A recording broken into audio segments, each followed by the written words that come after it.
साथियों नमो विधाय जब भी मैं स्पेस से बात कर रहा हूं बहुजन नायक मानवर कांसीराम साहब के राजनीतिक सामाजिक उत्थान की। वो जानते थे कि समाज का उत्थान तभी संभव है जब आप राजनीति में प्रभावशाली अपना कदम रखेंगे, आपकी हिस्सेदारी भागीदारी होगी, तब जाकर के समाज का उत्थान हो सकता है, जो कांग्रेस नहीं चाहती थी। कांग्रेस की मजबूरी थी उस खांचे को भरना जो आरक्षण का खांचा था, और समाज चूल्हे भाड़ में जाए, सड़ी गली व्यवस्था में जी रहा था समाज। बहुजन नायक मानवर कांसीराम साहब को दीना भाना साहब बताते हैं, डीके खापर्डे और दीना भाना, और वो एक किताब देते हैं। उस किताब के माध्यम से जब बहुजन नायक मानवर कांसीराम साहब उस किताब को पढ़ते हैं तो कहते हैं कि आखिर ये किताब इतने दिन मुझसे क्यों दूर रही, क्या कारण था। जबकि आप सभी को मालूम है पंजाब में अनटचेबिलिटी कम होती है, और वहां पर जो सिख समुदाय है, सिख जो रविदासिया सिख है, वो इस तरह की अनटचेबिलिटी से दूर रहता है। वहां पर इस तरह का प्रभाव वहां नहीं है जिस तरह का आपको पूर्वांचल में देखने को मिलेगा और दक्षिणी भारत में देखने को मिलेगा। उस तरह का पंजाब में नहीं है। लेकिन साथियों, एक नौकरी जो उनको नौकरी के बहाने पुणे जाना पड़ता है, और पुणे में डीके खापर्डे और दीना भाना साहब मिलते हैं। दीना भाना साहब एक किताब देते हैं, क्योंकि वो घटना घटती है कि बुद्ध और बाबा साहेब की जयंती को लेकर के एक संघर्ष चलता है, और उस संघर्ष में जो है छुट्टियां रद्द की जाती हैं।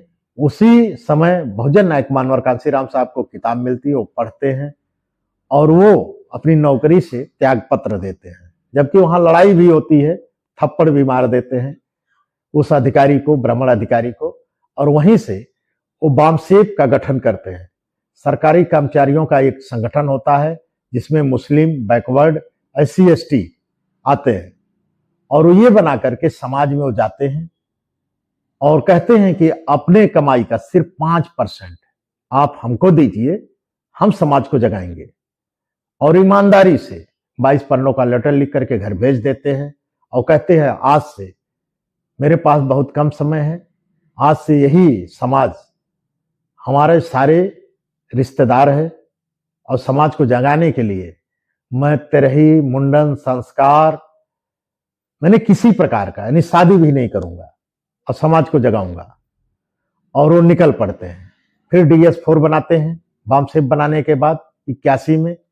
लेकिन DS4 दलित शोषित संघर्ष समिति एक सीमित दायरा था, इसलिए उसको फिर छोड़ देते हैं।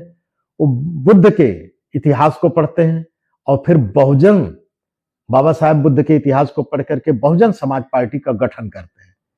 जबकि बाबा साहेब के बनाई हुई पार्टी को अपनाने जाते हैं, लेकिन वहां 17 टुकड़ों में बट चुकी होती है, और वहां पर बटने की वजह से इनको हिस्से जो कह रहे थे, या तो तुम लोग ये पार्टी मुझे दे दो मैं चलाऊंगा, या तो सही तरीके से बताओ, तो वो ना सही तरीके से बता रहे थे, ना इनको सौंप रहे थे। इसलिए बहुजन नायक मानवर कांसीराम साहब बहुजन समाज पार्टी का गठन करते हैं, और वही सिंबल लेते हैं जो बाबा साहेब का था, वही कलर लेते हैं नीला, और बहुजन समाज पार्टी बना करके समाज में कूदते हैं। राजनैतिक फार्मूले, समाज को जगाने के लिए राजनैतिक फार्मूले का इस्तेमाल करते हैं। और राजनीति में वो 90 आते आते 84 से 90 आते आते 84 और कै 90 सोच लीजिए, 6 साल में वो धक्का दे देते हैं केंद्र सरकार को। जो केंद्र सरकार उस समय हुआ करती थी उसको धक्का देने लायक हो जाते हैं।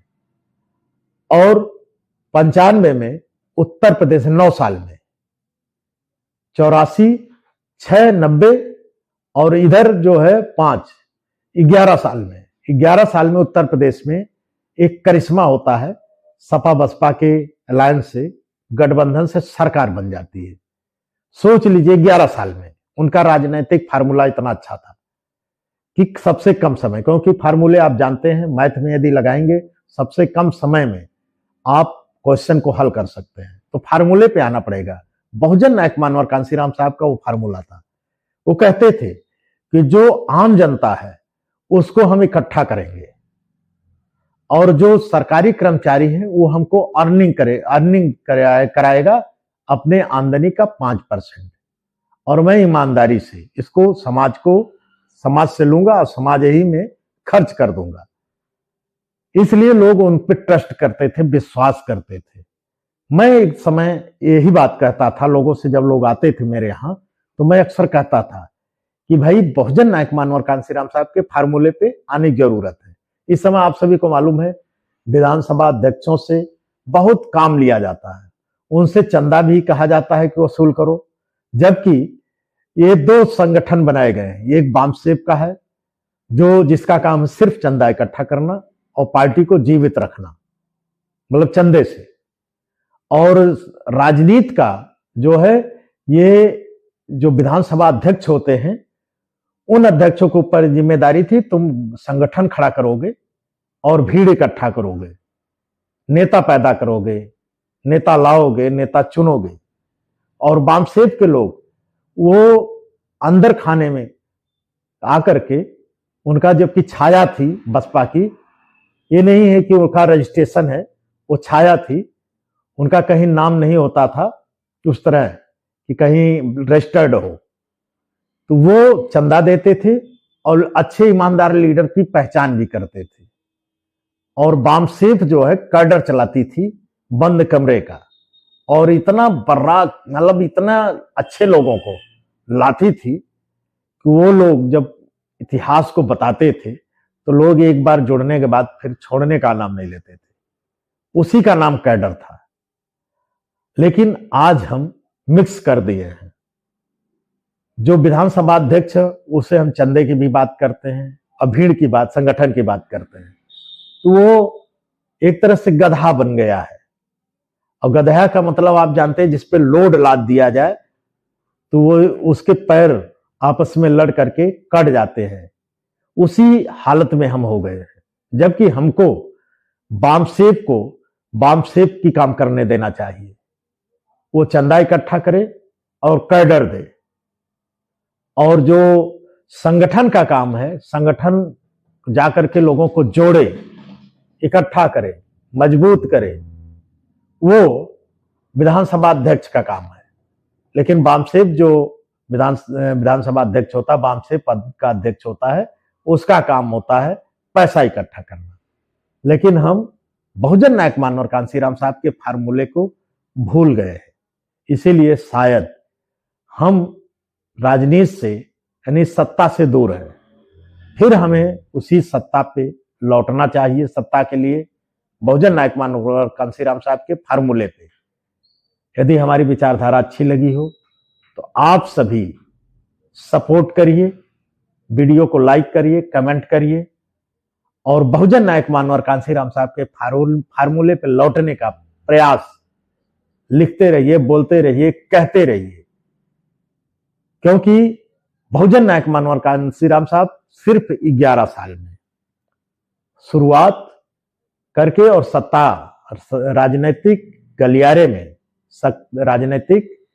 गलियारे में उन्होंने हलचल पैदा कर दी। और आज हम लगभग 13 साल हो गया, 13 साल हम सत्ता से दूर हैं। जबकि उस समय स्थिति बहुत खराब हुआ करती थी, लोग हरवाही चरवाही करते थे, वहां से घसीट करके निकाल लाए बहुजन नायक मानवर कांसीराम। सिर्फ 2 फार्मूले पे, एक मूर्ति लगवाना और दूसरा ड्रामा कराना।